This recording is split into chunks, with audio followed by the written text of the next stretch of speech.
Hello commandos, welcome to बायोमेंटिक्स classes online. हम लोग बात कर रहे हैं डी ब्लॉक एलिमेंट्स के बारे में। तो डी ब्लॉक एलिमेंट में मैंने आपको अभी तक क्या क्या बता दिया था, एक बार उसको हम लोग रिकॉल कर लेते हैं। तो 3D से शुरू हुआ डी ब्लॉक एलिमेंट का क्लासिफिकेशन। पहली सीरीज आई 3D की जो स्कैंडियम से स्टार्ट होती है और फाइनली वो जिंक पर ओवर हो जाएगी, है ना। और इसकी जो लोकेशन है पीरियोडिक टेबल में वो कहां से कहां तक है, from third group to twelfth group. Third group से ट्वेल्थ ग्रुप तक ये लोकेटेड है पीरियोडिक टेबल के अंदर, मतलब एस और पी ब्लॉक के बीच में आते हैं डी ब्लॉक एलिमेंट्स, ठीक है।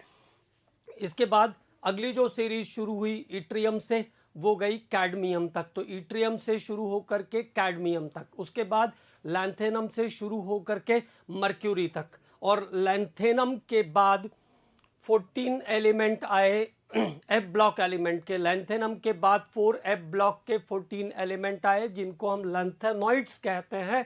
तो लैंथेनॉइड्स की सिचुएशन कहाँ है, ठीक लैंथेनम के नीचे है, मतलब थर्ड ग्रुप के अंदर हैं सारे लैंथेनॉइड्स।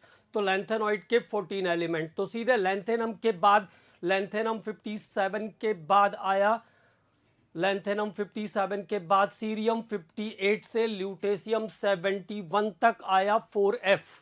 उसके बाद 71 के बाद टेबल के अंदर आया HF 72 पर, ठीक है। तो 57 के बाद सीधे 72 नंबर आया HF 72 पर, वहां से स्टार्ट करके ये मर्क्यूरी तक जाएगा, ठीक है। वहां से स्टार्ट करके ये मर्क्यूरी तक गया, ठीक। और इसलिए क्योंकि F block element D block elements के बीच में आते हैं, इसलिए हम इन्हें इनर ट्रांजिशन एलिमेंट भी कहते हैं। So it is called inner transition element.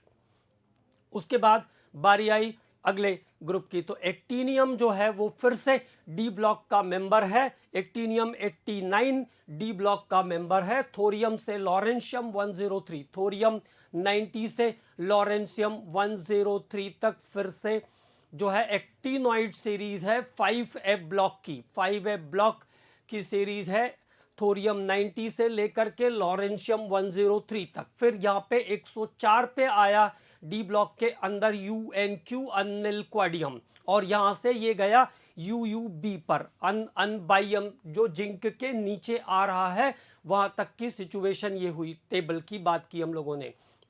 उसके बाद मैंने आपको बताया कि नॉर्मल टेम्परेचर पर ट्रांजिशनल मेटल्स में से केवल एक मर्क्यूरी ऐसा है जो लिक्विड स्टेट में मिलता है, बाकी सभी मेटल्स जो है सॉलिड स्टेट में मिलेंगे, ठीक है। और मेटालिक बॉन्डिंग होगी सभी के अंदर, तो स्ट्रॉन्ग बॉन्डिंग रहती है, मेटालिक बॉन्डिंग, और साइज भी इसका एस ब्लॉक एलिमेंट के कंपैरिजन में छोटा हो जाता है, ठीक।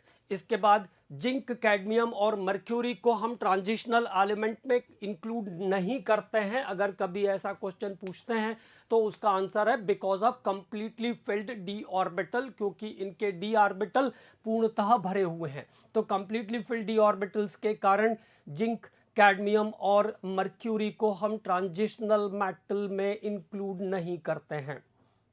और क्योंकि इनके डी ऑर्बिटल पूरे कंप्लीटली फिल्ड है, तो ये आसानी से कोवैलेंसी भी नहीं कर पाते हैं, या लेस टेंडेंसी होती है बॉन्ड बनाने की, जिसके कारण इनके बॉइलिंग और मेल्टिंग पॉइंट भी कम होते हैं। तो these metals are known as soft metal, इसलिए इन्हें हम सॉफ्ट मेटल भी कहते हैं। तो जिंक, कैडमियम और मर्क्यूरी सॉफ्ट मेटल की कैटेगरी में आते हैं, और ये वॉलेटाइल नेचर के होते हैं, मतलब हीट करने पर इवोपरेशन हो जाएगा, इसमें वॉलेटाइल नेचर के होते हैं, और इस वॉलेटाइल नेचर के कारण इनको हम डिस्टिलेशन मेथड से प्यूरिफाई कर सकते हैं। तो ये एक बहुत इंपॉर्टेंट बात है, ये ध्यान रखना है। उसके बाद कॉपर, सिल्वर और गोल्ड में मैंने आपको बताया था कि कॉपर, सिल्वर और गोल्ड तीनों क्वाइनेज मेटल्स की कैटेगरी में आते हैं। इनको हम सिक्का धातु कहते हैं, क्वाइंस बनाने के लिए तीनों यूज होते हैं। तो copper, silver and gold is known as coinage metal. और ये तीनों ही ऐसे मेटल हैं, कॉपर, सिल्वर और गोल्ड, जिनमें हंस रूल वायलेट होता है। हंस रूल वायलेट होता है इनके कॉन्फ़िगरेशन के अंदर। हम लोग अगले पॉइंट में कॉन्फ़िगरेशन पर ही बात करने वाले हैं, ठीक है। इसके बाद प्लैटिनम और इरिडियम का जो अलॉय है उसका एक इंपॉर्टेंट पॉइंट है, वो मैंने नहीं बताया था, फिर से बता देता हूं, याद आ गया।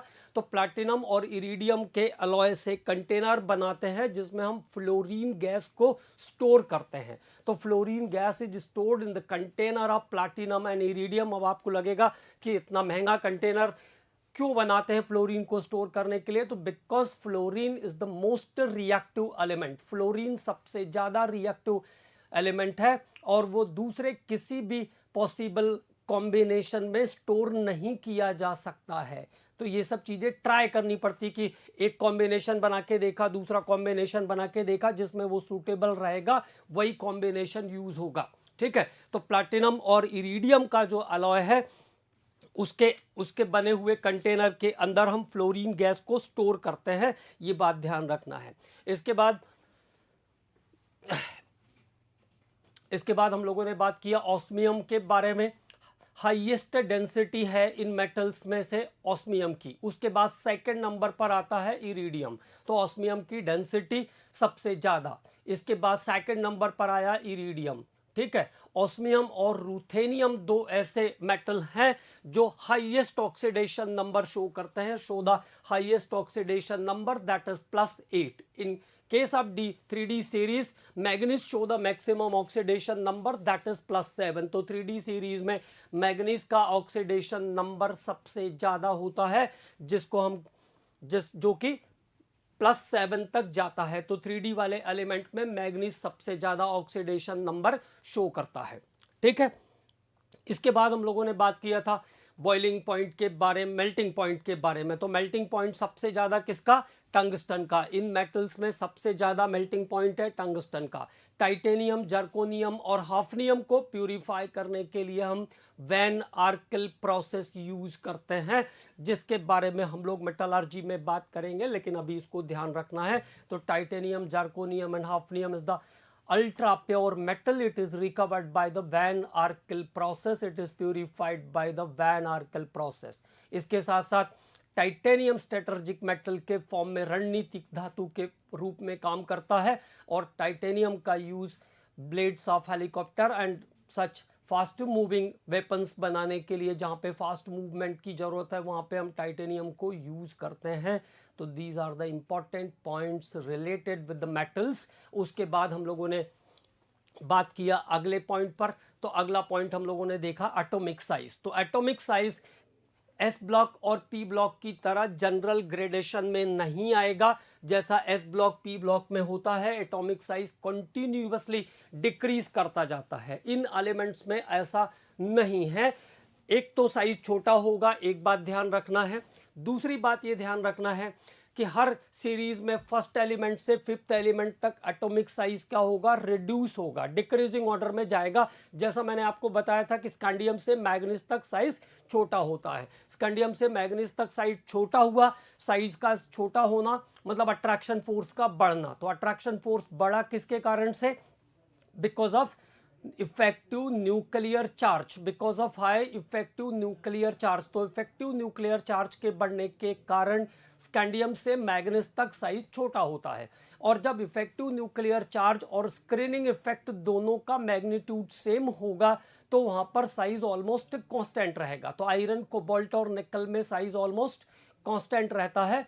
साइज के कांस्टेंट रहने का कारण क्या है? Same magnitude of effective nuclear charge and screening effect, क्योंकि इफेक्टिव न्यूक्लियर चार्ज और स्क्रीनिंग इफेक्ट का मैग्नीट्यूड सेम होता है। और जब हम लास्ट टू एलिमेंट की बात करेंगे, जैसे हमने कॉपर और जिंक की बात किया, तो जिंक का साइज कॉपर के साइज से बड़ा होगा। Atomic size of zinc is more than copper.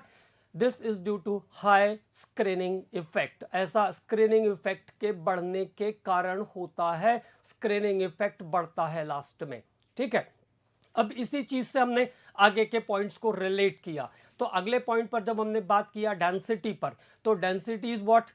m/v, mass by volume. तो वॉल्यूम क्या हो रहा है? स्कैंडियम से मैग्नीज तक कम हो रहा है। अगर वॉल्यूम कम हो रहा है तो डेंसिटी क्या होगी? बढ़ेगी। मतलब 3D की बात करेंगे तो मैग्नीज की डेंसिटी सबसे ज्यादा होगी। ठीक है, तो स्कैंडियम से मैग्नीज तक डेंसिटी बढ़ रही है, आयरन से निकल तक डेंसिटी कांस्टेंट है क्योंकि साइज कांस्टेंट है। और जब कॉपर और जिंक की बात करेंगे तो जिंक का साइज बड़ा हुआ तो जिंक की डेंसिटी कॉपर से कम हो जाएगी। और ये बहुत कॉमन मेटल है, सबने इसको देखा भी होगा, जिंक एज कंपेरेटिवली हल्का होता है कॉपर से, ठीक है। तो जिंक की डेंसिटी कॉपर की डेंसिटी से कम होगी, ठीक। इसके बाद डेंसिटी के बाद अगले पॉइंट पे आए हम लोग, आयोनाइजेशन एनर्जी। तो फिर से ionisation energy is related with the size. Ionisation energy का साइज से सीधा सीधा रिलेशन है। स्कैंडियम से मैग्नीज तक साइज क्या होता है, डिक्रीज होता है। Scandium to manganese atomic size decrease. अगर एटॉमिक साइज डिक्रीज हो रहा है it means what, attraction force increases, attraction force बढ़ रहा है, इफेक्टिव न्यूक्लियर चार्ज बढ़ रहा है। और अगर इफेक्टिव न्यूक्लियर चार्ज बढ़ेगा तो removal of electron is difficult, electron निकालना मुश्किल होगा, removal of electron is difficult. Hence ionisation energy increases from scandium to manganese. इसलिए स्कैंडियम से मैग्नीज तक आयोनाइजेशन एनर्जी क्या होगी, बढ़ती जाएगी, ठीक। आयरन, कोबाल्ट और निकल पर साइज ऑलमोस्ट सेम है, मतलब इनकी आयोनाइजेशन एनर्जी भी ऑलमोस्ट सेम होगी। और जब कॉपर और जिंक पर जाएंगे तो जिंक का साइज क्या हो रहा है, इंक्रीज हो रहा है। जिंक का साइज अगर इंक्रीज हो रहा है तो उसकी आयोनाइजेशन एनर्जी कम होनी चाहिए, लेकिन फिर वहां पे बात आएगी कि जिंक का जो ऑर्बिटल है वो कंप्लीटली फिल्ड है। In case of zinc the orbital is completely filled, इसलिए जिंक का आयोनाइजेशन एनर्जी कॉपर से ज्यादा होगा। So ionisation energy of zinc is more than copper. इसके बाद अब हम लोग थोड़ी सी बात करेंगे इलेक्ट्रॉनिक कॉन्फ़िगरेशन और मैग्नेटिक प्रॉपर्टी के बारे में, जो मैंने आपको पहले भी बताया है, बट वंस एक बार रिकॉल कर लेते हैं। उसके बाद फिर ऑक्सीडेशन नंबर और आगे के हिस्से पर चलते हैं, ठीक है। तो अगला जो पॉइंट है हमारा वो इलेक्ट्रॉनिक कॉन्फ़िगरेशन। तो इलेक्ट्रॉनिक कॉन्फ़िगरेशन में हमें क्या क्या बातें ध्यान रखना है। Electronic configuration, electronic configuration 3 different rule पर बेस्ड है, ऑफबाउस, हॉर्न्स रूल और पॉलीज एक्सक्लूजन प्रिंसिपल। तो स्कैंडियम की बात अगर हम करेंगे तो कैसा हो जाएगा, 4s2 3d1। स्कैंडियम के बाद टाइटेनियम 4s2 3d2। टाइटेनियम के बाद वैनेडियम 4s2 3d3। वैनेडियम के बाद क्रोमियम, तो क्या ध्यान रखना है, violate the horns rule, 4s1 और 3d5, 4s1 3d5, ठीक है। 4s1 3d5 क्रोमियम के बाद manganese 4s2 3d5, 4s2 3d5। Manganese के बाद आयरन 4s2 3d6। आयरन के बाद कोबाल्ट 4s2 3d7। कोबाल्ट के बाद निकल 4s2 3d8। Copper again exceptional, तो क्या हो जाएगा 4s1 3d10, because completely filled और half filled orbitals are more stable, इससे एटम को स्टेबिलिटी मिलती है, इसलिए यहां पर कॉन्फ़िगरेशन का चेंज आपको देखने को मिलेगा, ठीक है। उसके अलावा जिंक, तो ज़ैडिन में क्या हो जाएगा 4s2 3d10 is the configuration of zinc. ये हुआ इन सभी एलिमेंट का इलेक्ट्रॉनिक कॉन्फ़िगरेशन। तो this is about the electronic configuration. दो जगह पे हमने कॉन्फ़िगरेशन को, दो जगह पे कॉन्फ़िगरेशन रूल्स को वायलेट करता है, क्रोमियम और कॉपर के अंदर, इन case of chromium and copper, ठीक है। तो क्रोमियम और कॉपर में कॉन्फ़िगरेशन क्या कर रहा है, हॉर्न्स रूल को वायलेट कर रहा है। ये बात इंपॉर्टेंट है, इसको ध्यान रखना है, बिकॉज ऑफ स्टेबिलिटी। ऐसा क्यों हुआ, क्योंकि स्टेबिलिटी के लिए ऐसा चेंज देखने को हमें मिलता है, ठीक है। अब बात करते हैं, ये तो हो गया नॉर्मल इलेक्ट्रॉनिक कॉन्फ़िगरेशन। अब नॉर्मल इलेक्ट्रॉनिक कॉन्फ़िगरेशन के बाद देखिए, जैसे मैंने कहा आयरन, तो iron is 26। What is the configuration of valence shell, 4s2 3d6। 4s2 3d6 is the configuration of iron. Iron का कॉन्फ़िगरेशन क्या है, 4s2 3d6। नाउ अगर मैंने कहा आयरन 2+, अब क्या काम करना पड़ेगा, 2 इलेक्ट्रॉन हमें रिमूव करना पड़ेगा। तो फ्रॉम वेयर, दोनों में से कहां से, तो 4s का एनर्जी कम है, अबाउट रूल ओबे होगा। 4s का एनर्जी कम है तभी इलेक्ट्रॉन s में पहले आ जाता है और d में बाद में आता है। तो जब आप एक्साइटेड स्टेट में लेके जाओगे इसको तो ये हो जाएगा 4s0 3d6। तो ये हुआ अब आपका आयरन 2+ का कॉन्फ़िगरेशन 4s0 3d6। तो 3d6 की कंडीशन में क्या सिचुएशन मिल रही है आपको? देखिए अनपेयर्ड इलेक्ट्रॉन का नंबर पूछते हैं तो कितने अनपेयर्ड इलेक्ट्रॉन है यहाँ पे? 4 अनपेयर्ड इलेक्ट्रॉन है, 4 अनपेयर्ड इलेक्ट्रॉन। अगर मैंने इसको Fe2+ की जगह Fe3+ कहा इन केस ऑफ Fe3+, अगर मैंने Fe3+ की बात किया तो क्या हो जाएगा? What happens in case of Fe3+?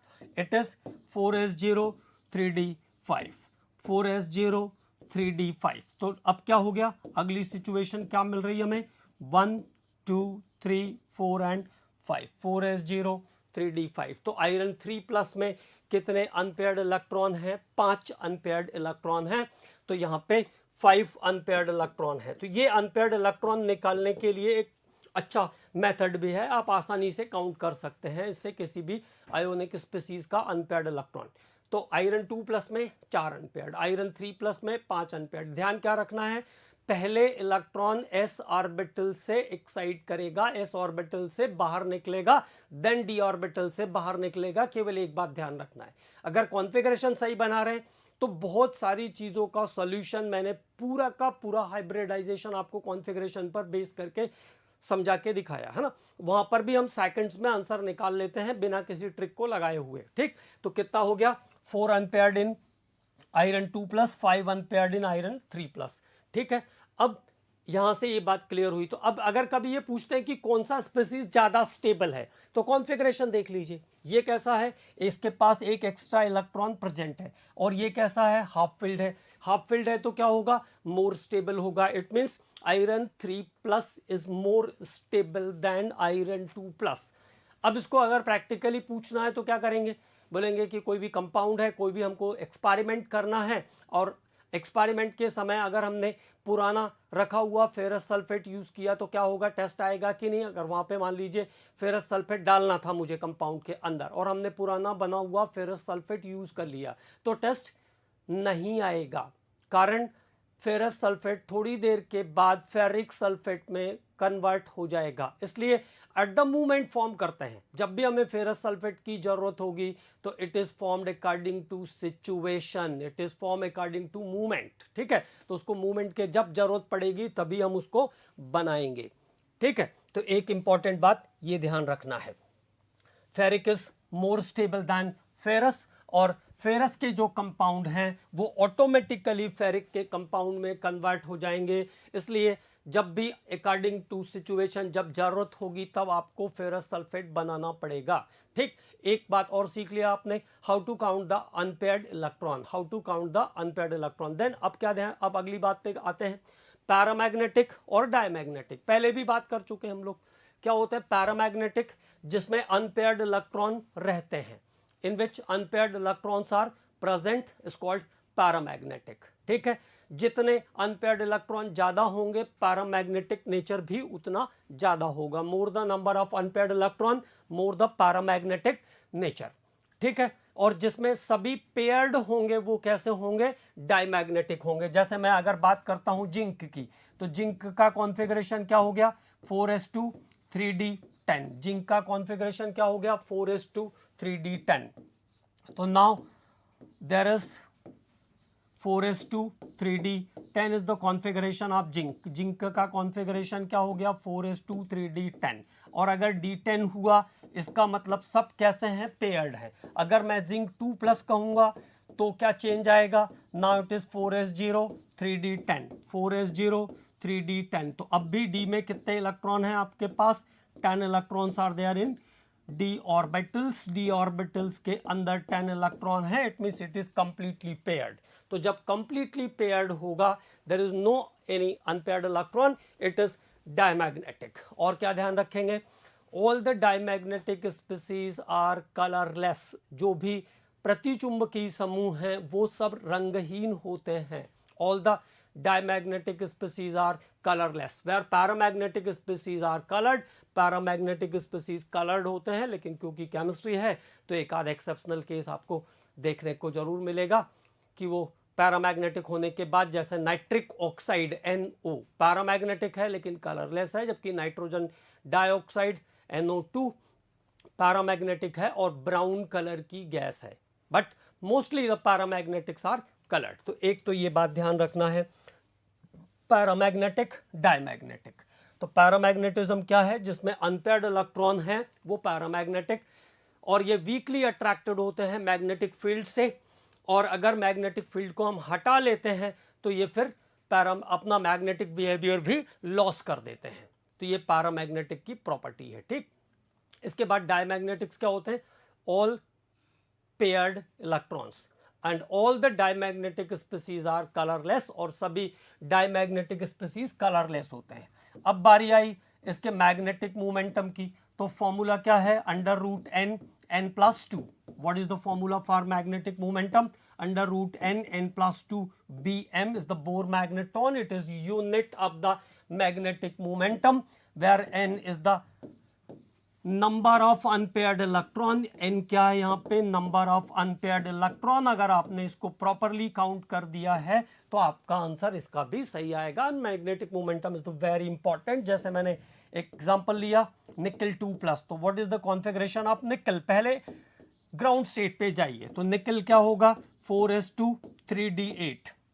The configuration of निकल is 4s2 3d8। Now the निकल 2+, तो what happens in nickel 2+, 4s0 3d8 is the configuration of nickel। निकल का कॉन्फ़िगरेशन क्या है, 4s0 3d8, 1 2 3 4 5 6 7 and 8। तो 2 अनपेयर्ड इलेक्ट्रॉन बचा हुआ है। there is 2 unpaired electron in nickel, so what is its magnetic momentum, √2 √n n+2, तो 2+2।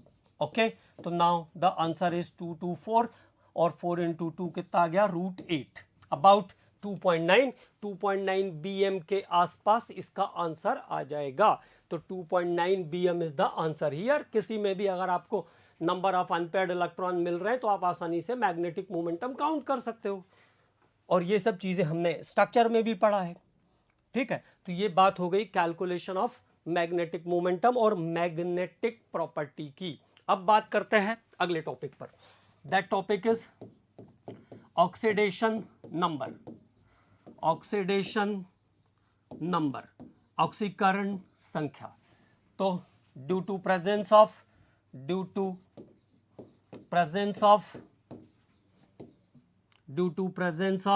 ns2 n-1 d orbital,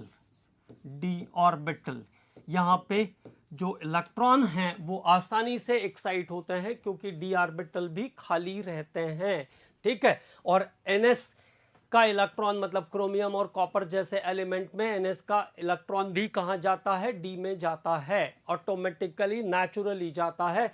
तो ns2 n-1 d ऑर्बिटल के प्रेजेंस के कारण, due to presence of ns2 n-1 d orbital, the transition element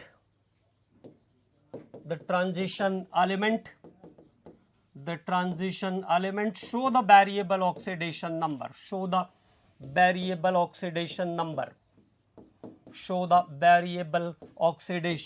number, और oxidation number के भी common सभी points आपको याद है, आपको बता दिए हैं मैंने। ऑस्मियम और रूथेनियम सबसे ज्यादा ऑक्सीडेशन नंबर शो करते हैं। ऑस्मियम और ruthenium highest oxidation number show करने वाले एलिमेंट हैं, +8 तक जाती है उनकी oxidation number. 3D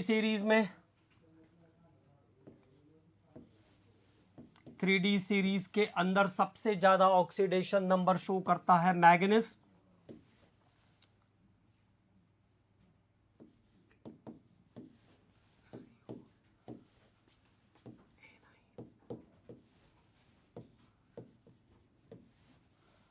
and Saturn. तो this is the member of 3D series. These are the members of 3D series. ये 3D series के मेंबर हैं, जिसमें क्या ऑक्सीडेशन नंबर एग्जिस्ट करता है उसके बारे में हम लोग थोड़ी बात करेंगे। तो स्कैंडियम में +3 ऑक्सीडेशन नंबर्स एग्जिस्ट करता है। टाइटेनियम में +2 +3 +4 +2 +3 और +4 ऑक्सीडेशन नंबर एग्जिस्ट करेगा टाइटेनियम के अंदर। वैनेडियम के अंदर ये हो जाएगा +2 +3 +4 एंड +5 ऑक्सीडेशन नंबर एग्जिस्ट करता है वैनेडियम में। क्रोमियम में +2 +3 +4 +5 और +6 ऑक्सीडेशन नंबर तक जाता है क्रोमियम। मतलब क्रोमियम का हाईएस्ट ऑक्सीडेशन नंबर क्या है, +6 है। जैसे CrO5 में जब हमने निकाला था तो वो 10 आ गया था, है ना, लेकिन फिर उसको हमने चेंज किया, 2 पैरोक्सी लिंकेज, 4 पैरोक्सी लिंकेज है, 1 ऑक्साइड लिंकेज है, वहां से स्ट्रक्चर से लेके आए कि CrO5 में क्रोमियम का ऑक्सीडेशन नंबर +6 होगा। ठीक है, तो ये +6 तक जाएगा। मैग्नीज +2 +3 +4 +5 +6 और +7 तक ऑक्सीडेशन नंबर शो करेगा। आयरन में +2 +3 +4 +5 और +6 तक ऑक्सीडेशन नंबर होगा आयरन के अंदर। आयरन में ऑक्सीडेशन नंबर जो होगी वो +6 तक जाएगी। +6 आयरन हेक्साफिनॉक्साइड कॉम्प्लेक्स बनाया था हमने फिनॉल के साथ। फिनॉल को जब फेरिक क्लोराइड के साथ ट्रीट करते हैं तो वो +6 ऑक्सीडेशन नंबर शो करता है, क्योंकि रेयरेस्ट कंपाउंड है जहां पे आयरन का ऑक्सीडेशन नंबर +6 होता है। ठीक, कोबाल्ट में +2 +3 और +4 ऑक्सीडेशन नंबर आती है कोबाल्ट में। +2 +3 और +4 ऑक्सीडेशन नंबर आएगा कोबाल्ट में। एक इंपॉर्टेंट बात ध्यान रखना है, विटामिन B12 के अंदर कोबाल्ट +1 ऑक्सीडेशन नंबर में एग्जिस्ट करता है। ठीक है, विटामिन B12 के अंदर कोबाल्ट +1 ऑक्सीडेशन नंबर में एग्जिस्ट करता है। उसके बाद निकल में +2 +3 और +4 ऑक्सीडेशन नंबर एग्जिस्ट करेगी। निकल में +2 +3 और +4। कॉपर में क्यूपरस और क्यूपरिक 2 ऑक्सीडेशन नंबर एग्जिस्ट करेगी। जिंक में ओनली +2 ऑक्सीडेशन नंबर एग्जिस्ट करेगा। ठीक है, जिंक में ओनली 2+ ऑक्सीडेशन नंबर एग्जिस्ट करता है, ये बात याद रखनी है। ठीक है, और कॉपर में क्यूपरस और क्यूपरिक मतलब +1 और +2 ऑक्सीडेशन में एग्जिस्ट करेगा कॉपर। तो this is some point related with the oxidation number. और मेटल कॉम्प्लेक्स के अंदर कुछ ऐसे एलिमेंट हैं, some elements in case of some complexes, ऐसा कहें, in case of some complexes, in case of some complexes the oxidation number of central metal atom, the oxidation number of central metal atom is 0। कुछ complexes के अंदर जो central metal atom है वहां पर उसका ऑक्सीडेशन नंबर 0 देखने को भी मिलेगा। इन सम complexes the oxidation number of central metal atom is 0, like nickel tetracarbonyl FeCO5। तो इस टाइप के जो कॉम्प्लेक्सेस हैं यहाँ पे पर्टिकुलर एलिमेंट, पर्टिकुलर मेटल का ऑक्सीडेशन नंबर 0 है, तो 0 ऑक्सीडेशन नंबर भी कुछ कॉम्प्लेक्सेस में देखने को मिलता है, ये भी ध्यान रखेंगे। ठीक है, अब उसके बाद बात आती है एक और इंपॉर्टेंट चीज है क्यूपरस और क्यूपरिक। तो देखो, जैसे मैंने कहा कॉपर, तो कॉपर में क्या होगा configuration, it is 4s1 3d10। ये एक टाइप का एक्सेप्शनल केस है, इसलिए इसको अलग से ध्यान रखना है। तो कॉपर क्या हुआ 4s1 3d10, copper 4s1 3d10। तो now the configuration is 4s2 4s1 and 3d10। अब क्या हुआ, अगर मैंने कहा Cu प्लस क्यूपरस, तो क्यूपरस पे जब आप देखोगे तो ये क्या हो जाएगा 4s0 3d10 हो जाएगा, 4s0 3d10 हो जाएगा क्यूपरस में। तो क्यूपरस का कॉन्फ़िगरेशन 4s0 3d10। अगर बात करता हूं मैं क्यूपरिक की, तो क्यूपरिक पे कॉन्फ़िगरेशन क्या हो जाएगा 4s0 3d9 हो जाएगा, 4s0 3d9 हो जाएगा, है ना, 4s0 3d 9। अब अगर मान लीजिए इसके स्टेबिलिटी के बारे में बात करें तो अभी क्या दिख रहा है, copper plus is more stable, copper plus is more stable than copper 2 plus. Copper plus ज्यादा स्टेबल है कॉपर प्लस 2 से। लेकिन अगर एक्वस सॉल्यूशन की बात करेंगे तब आपको ध्यान रखना है, इस बात को अच्छे से ध्यान रखेंगे, cupric is more stable than cuprous. Cupric is more stable than cuprous in aqueous solution because of its higher hydration energy। मतलब यहाँ पे एक नया लॉजिक आ गया। हाइड्रेशन एनर्जी के बारे में हम लोगों को पहले से पता है, ऐसा कोई नई बात नहीं है, लेकिन ये बात आपको स्पेशली याद रखना है क्योंकि यहाँ पे गलती होने की संभावना रहेगी। ठीक, तो क्या चीज ध्यान रखेंगे, क्यूप्रस और क्यूप्रिक में कौन सा ज्यादा स्टेबल है, इस बात को ध्यान रखना है। तो एक इसको मैं आपके लिए लिखता भी हूं जिससे कि आपको ध्यान रहे। देखने पर कौन सा ज्यादा स्टेबल था, क्यूप्रस था। लेकिन अगर एक्वस सॉल्यूशन की बात करेंगे तो in aqueous solution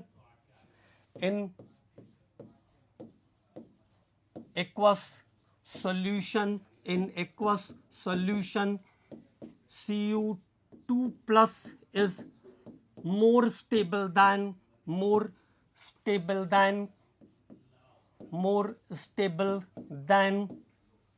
Cu plus. मतलब कॉन्फ़िगरेशन देखने पर हमें कौन सा ज्यादा स्टेबल दिख रहा था, कॉपर +1 ज्यादा स्टेबल दिख रहा था। लेकिन अगर एक्वस सॉल्यूशन की बात करेंगे तो क्यूप्रिक जो है वो मोर स्टेबल है as compare to cuprous. Cupric is more stable than cuprous. It undergo disproportion reaction।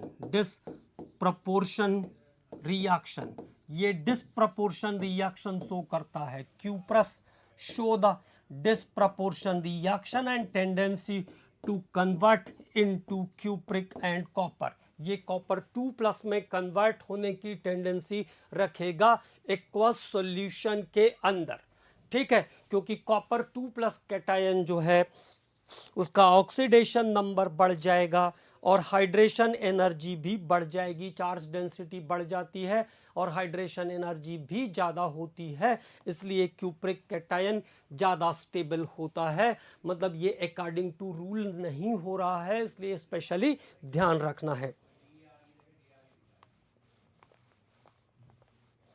तो Cu2 प्लस में क्या क्या चीज़ें आपको देखने के मिलेगी। CO2 प्लस में क्या हुआ, what happens in Cu2 plus,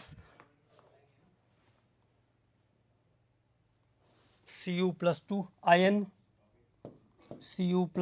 ion has higher hydration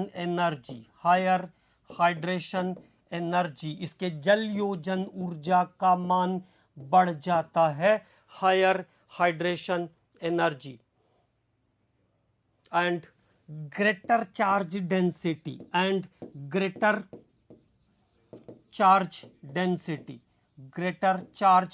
density और इसका आवेश घनत्व भी अधिक होता है। तो ये दो फैक्टर इसको एक्वस सॉल्यूशन के अंदर मोर स्टेबल कर देते हैं। These two factors are here, क्योंकि ये एक्सेप्शनल टाइप का केस है इसलिए अलग से ध्यान रखना है। बस केवल इतना ध्यान रख लीजिए, Cu2 plus is more stable than Cu plus। The logic is higher hydration energy of Cu2 plus। और कॉपर क्यूप्रस जो है वो ट्रांजिशन स्टेट में होता है, क्यूप्रिक में कन्वर्ट होने के लिए ट्रांजिशन स्टेट में होता है, ये बात ध्यान रखनी पड़ेगी। ठीक है, अब उसके बाद बात करते हैं अगली प्रॉपर्टी के बारे में। तो ऑक्सीडेशन नंबर पर हमने बात कर लिया, अब बात करते हैं tendency of formation of complex. ये कुछ इंपॉर्टेंट पॉइंट्स आ रहे हैं अब।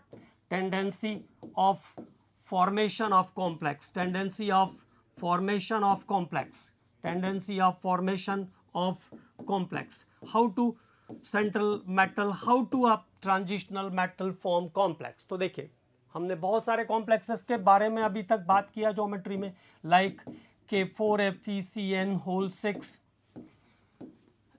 FeH2O whole 6 3 plus, FeH2O whole 6 3 plus, NiCO whole 4, nickel टेट्राकार्बोनिल, CuNH3 4 2+. तो so many complex compounds are formed by the transitional metals. Transitional metals बहुत सारे complex compound का formation करते हैं. There are so many complexes of transitional metals. Why transitional metal form the complex? अब ये बात आएगी बस केवल, ठीक है. तो देखो अब ट्रांजिशनल मेटल ने क्या किया, कॉम्प्लेक्स बनाया. कैसे बनाया, लिगेंड के साथ उसने बहुत सारे डिफरेंट आइटम के साथ उसने दोस्ती किया, जिसको हम कहते हैं केमिस्ट्री की भाषा में लिगेंड, है ना. तो लिगेंड के साथ दोस्ती की. तो पहली बात क्या है, ट्रांजिशनल मेटल के साइज के बारे में हमने आपको बताया कि साइज कैसा होता है, स्मॉलर होता है, साइज छोटा है. इसका मतलब अट्रैक्शन फोर्स कैसा है, साइज छोटा है तो अट्रैक्शन फोर्स हायर होगा, higher attraction force, smaller size higher attraction force. And then presence of empty orbital. और जब किसी से आप दोस्ती करोगे, किसी को आप अपने घर पे लाओगे तो उसको रखने के लिए जगह भी तो देनी पड़ेगी ना. And have so many empty orbital. जैसे 4s आया तो 4s आया तो 3d तो ऑक्यूपाई होता हुआ दिख रहा है, लेकिन 4s है अगर तो 4p भी खाली होगा, 4d भी खाली होगा, 4f भी खाली होगा. इसका मतलब बहुत सारी जगह खाली पड़ी रहती है जहां पर वो लिगेंड को स्टोर कर सकता है, लिगेंड को लाया है तो उसको रख सकता है. तो this all situations makes a transitional metal to give ability to form complex. ये सभी प्रॉपर्टी ट्रांजिशनल मेटल को कॉम्प्लेक्स फॉर्मेशन की एबिलिटी प्रोड्यूस करता है. कैसे ट्रांजिशनल मेटल ने कॉम्प्लेक्स बनाया, तो transitional metal form complexes. Transitional metal form complexes. Why form complexes? Number 1, smaller atomic size. Smaller atomic size, पहली बात, स्मॉलर एटॉमिक साइज. अब स्मॉलर एटॉमिक साइज है तो क्या होगा, higher nuclear charge. Higher nuclear charge, nuclear charge बहुत high होगा. Higher nuclear charge, higher nuclear charge for attraction of ligands. For attraction of ligands, ये वाली बात इसको क्या प्रॉपर्टी देगी, लिगेंड को खींचना है. Higher attraction force for ligand. so many empty orbitals, so many empty orbitals, so many empty orbitals. और इसमें बहुत सारे रिक्त ऑर्बिटल होते हैं. so many empty orbital, so many empty orbital for storage of ligand, storage of ligand, जिसके कारण ये लिगेंड को अपने साथ जोड़ सकता है. फॉर बॉन्डिंग ऑफ लिगेंड भी स्टोरेज से ज्यादा अच्छा शब्द है, फॉर बॉन्डिंग ऑफ लिगेंड भी मैं कह सकता था, है ना. फॉर बॉन्डिंग ऑफ लिगेंड्स, तो बहुत सारी जगह खाली पड़ी है जहां पर ये लिगेंड को अपने साथ रख सकता है. And this makes the transitional metal to ability to give ability to form complexes. तो ट्रांजिशनल मेटल कॉम्प्लेक्स बनाते हैं, उसका कारण क्या है, उसका क्या क्या कारण हो सकता है. नंबर 1, पहला रीजन क्या हुआ, स्मॉलर साइज, साइज छोटा है. Higher the nuclear charge, nuclear charge high है, ठीक है. और इसके बाद सो मेनी एम्प्टी ऑर्बिटल्स, और इसमें बहुत सारे खाली पड़े हुए ऑर्बिटल हैं जहां पर वो लिगेंड के साथ बॉन्डिंग करेगा, where it bonds with ligand. Okay, तो this all things makes the transitional metal to give the ability for the formation of complex. This one is important point. मैंने कहा कि अगले 4 पॉइंट जो पॉइंट है वो बहुत ही इंपॉर्टेंट है. अब बात करते हैं अगले पॉइंट पर. तो the next point is colour. Mostly the ions, mostly the cations कहें हम, mostly the cations and mostly the cations and the compound, mostly the cation and the compounds of transitional metals, mostly the cation and the compound of transitional metals show the colour, show the colour. Okay, तो transitional metal और उसके cations mainly जो होते हैं वो colour show करते हैं। Mostly the transitional metal and it's cations show the colour. अब इस कलर के ओरिजिन का लॉजिक क्या है, तो पहले तो हम लोग ये पढ़ लेते हैं कि क्या क्या चीज़ें हमें ध्यान रखनी है। तो ट्रांजिशनल मेटल और उसके कैटायंस मोस्टली कैसे होते हैं, कलर्ड होते हैं। एक बात क्लियर हो गई। अब देखो यहाँ पे और क्या क्या चीज़ें ध्यान रखनी है। तो पहली बात, the diamagnetic cations, the diamagnetic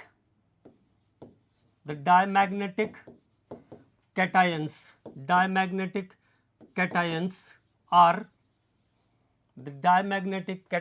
are colourless. तो पहली बात हमें क्या ध्यान रखना है, जो डायमैग्नेटिक कैटायंस होंगे वो कैसे होंगे, कलरलेस होंगे। कैसे निकालेंगे हम, जैसे हमसे कहा कि जिंक +2 का कलर कैसा होगा, तो what is the configuration of zinc +2, 4s03d10 is the configuration of zinc 2+, 4s03d10। तो all the electrons, all the orbitals are completely filled, सभी ऑर्बिटल completely filled हैं। There is no any unpaired electron। जैसे हमने कहा scandium 21, तो scandium 21 is what, 4s2 3d1। अभी मैंने कहा स्कैंडियम 3+, तो now the configuration of scandium 3+ is 4s03d0, 4s03d0। It means there is no unpaired electron in scandium. इसका मतलब है स्कैंडियम में कोई भी अनपेयर्ड इलेक्ट्रॉन नहीं है, no unpaired electron in scandium.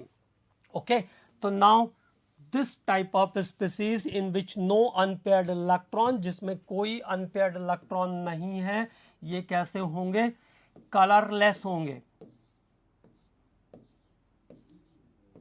Colourless.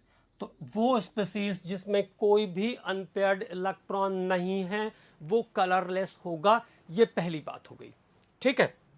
अब मान लीजिए बात आई अगली, तो अगली बात आपको बिल्कुल अब क्लियर है कि कलर कैसे आएगा, कलर किस में आएगा, तो जिसके अंदर अनपेयर्ड इलेक्ट्रॉन प्रेजेंट होंगे।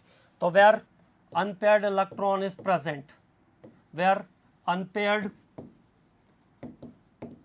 Electron is present, unpaired electron is present in cation or complex ion, or in cation or complexes।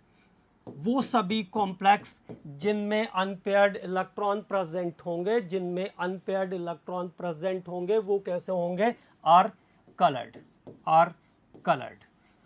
तो ये दूसरी बात ध्यान रखना है। जैसे मैंने कहा आयरन 3+ कलर्ड होगा क्या, तो what is the configuration of iron 3+, 4s03d5। Yes, there is 5 unpaired electron. यहाँ पे 5 अनपेयर्ड इलेक्ट्रॉन दिख रहे हैं मुझे, तो मैं आसानी से ये बात कह सकता हूँ कि आयरन 3+ कलर्ड होगा।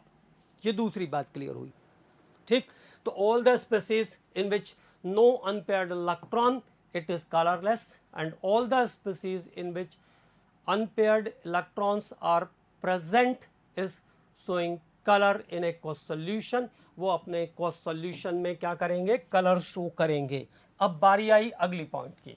तो अब अगला पॉइंट ये है कि कलर आता कैसे है, तो कलर कैसे आया उसको एक्सप्लेन करते हैं। How to colour is there in the complexes. तो देखो कलर कैसे आया, तो डी के पास कलर आता कैसे है पहले ये देखते हैं। तो डी ऑर्बिटल की सिचुएशन क्या है, 5 ऑर्बिटल होते हैं, dxy, dyz, dzx। ये थोड़ी समझने की बात है तो इसको अच्छे से समझेंगे। dx², y² और dz², ये 5 डी ऑर्बिटल है ना। There are 5 d orbitals. D के पास कितने ऑर्बिटल हैं, 5।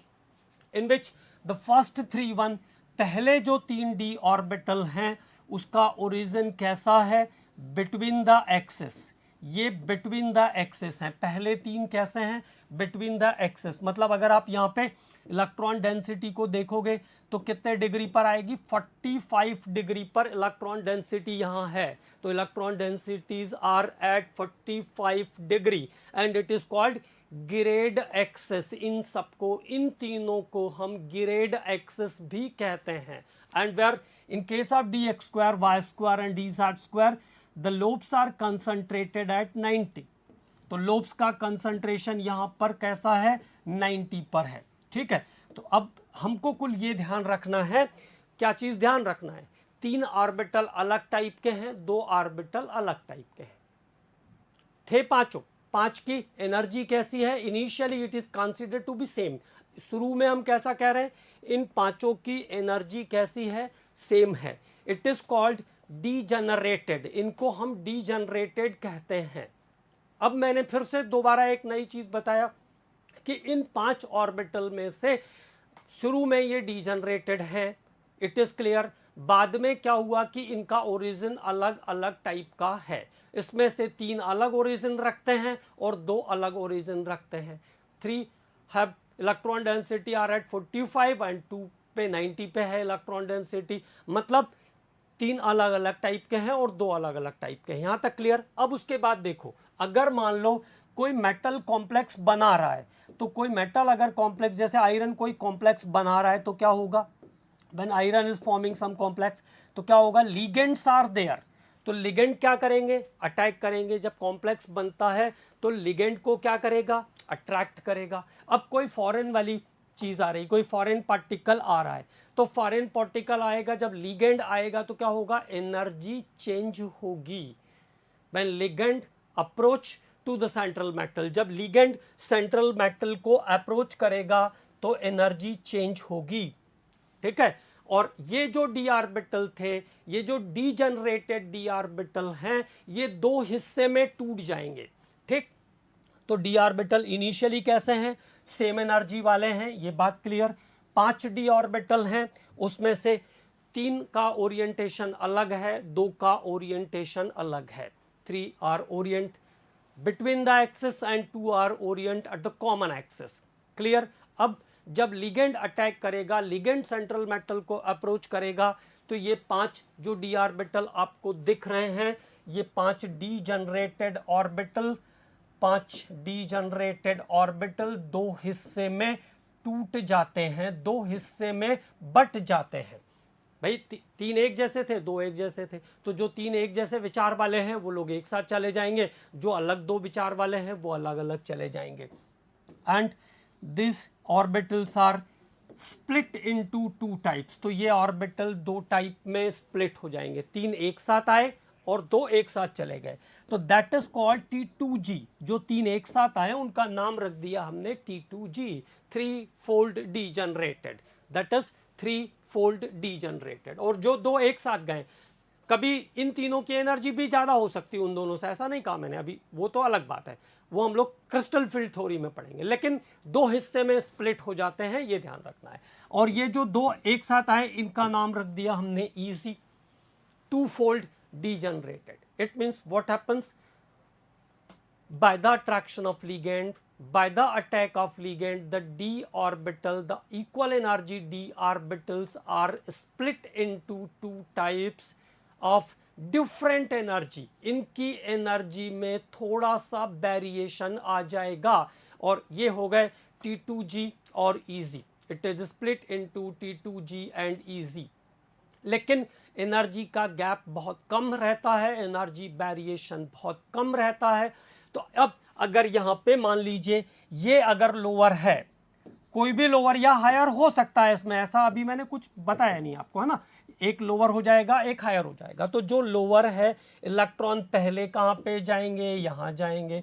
अब ये थे तो पांचों एक जैसे, ठीक, तो दोस्ती तो रहेगी, भले ही अलग अलग हो गए, बट देयर इज फ्रेंडशिप, तो एक दूसरे के घर आना जाना करेंगे, और वो बहुत ही कम एनर्जी में चेंज पॉसिबल होगा। It is possible in very, जैसे मान लीजिए अड़ोस पड़ोस में रहते थोड़ी दूरी पे, तो आराम से पैदल पैदल जा सकते हैं, तो लेस एनर्जी लगेगी इस काम को करने में।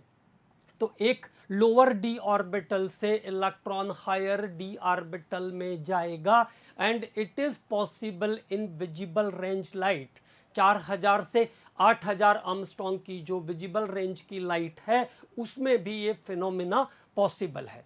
तो जब एक इलेक्ट्रॉन को और एनर्जी मिलेगी तो लोअर डी ऑर्बिटल से कहाँ चला जाएगा, हायर डी ऑर्बिटल में चला जाएगा, और जितनी एनर्जी कंज्यूम हुई वो तो ठीक है, बाकी जो उसने रिफ्लेक्ट किया या ट्रांसमिट किया वो उसके कलर के फॉर्म में दिखाई देगी। तो there is origin of colour in the complexes due to d electron transition. इस फिनोमेना को हम क्या कहते हैं, डी इलेक्ट्रॉन ट्रांजिशन कहते हैं। तो why the transitional metal and its ions show the colour, तो this is due to d electron transition. लेकिन इसके लिए इतनी सारी चीजें ध्यान में रखनी पड़ेगी, ठीक है। अब इसको हम लोग लिखते हैं, हाउ टू राइट। तो ओरिजिन ऑफ कलर, कलर कैसे आया उसके बारे में बात कर रहे हैं। तो there are 5d orbitals, 5d orbitals of same energy. 5d orbital है किसी भी ट्रांजिशनल मेटल के अंदर जिसकी एनर्जी सेम है, 5d orbitals of same energy, ठीक है।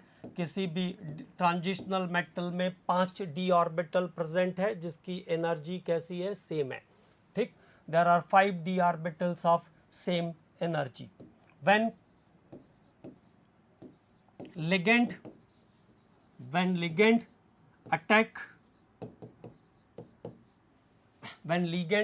attack during formation of complex,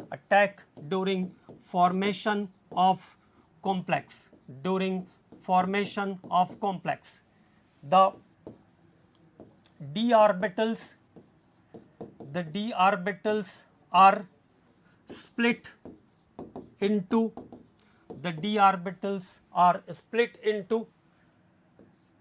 T2G and EZ. T2G and EZ. Maybe T2G and EZ. One set of lower energy, one set of lower energy and one set of higher energy, one set of higher energy। एक set की energy कम होगी, एक set की energy ज्यादा होगी, one set of lower energy and one set of higher energy, but very small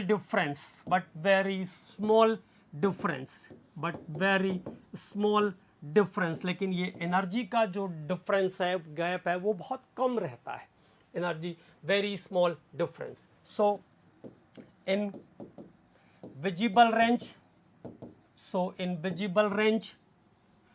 the electron of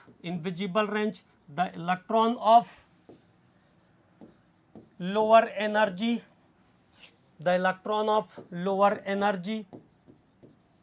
is jumped into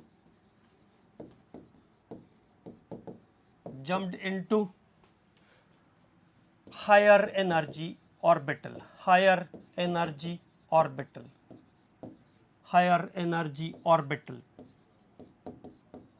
and emit the difference of energy,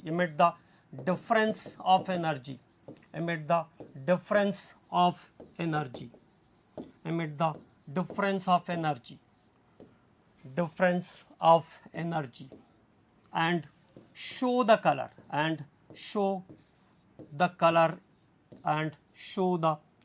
तो show the color, और जो difference of energy है उसको क्या करेगा, emit कर देगा या रिफ्लेक्ट कर देगा, जिसके कारण कलर का ओरिजिन होगा। So the colour, it is known as d electron transition. It is known as d electron transition. It is known as d electron transition, और इस फिनोमेना को हम कहेंगे d electron transition. तो the logic of origin of color is due to d electron transition. केवल इतनी सी बात ध्यान रखना है, डी इलेक्ट्रॉन ट्रांजिशन. लेकिन वो क्यों हुआ electron transition? Because it is split into the two different types of lower and higher energy, that is T2G and EZ. Maybe energy of EZ is also sometime lower than T2G, वो अभी हम लोग बाद में बात करेंगे, ठीक है.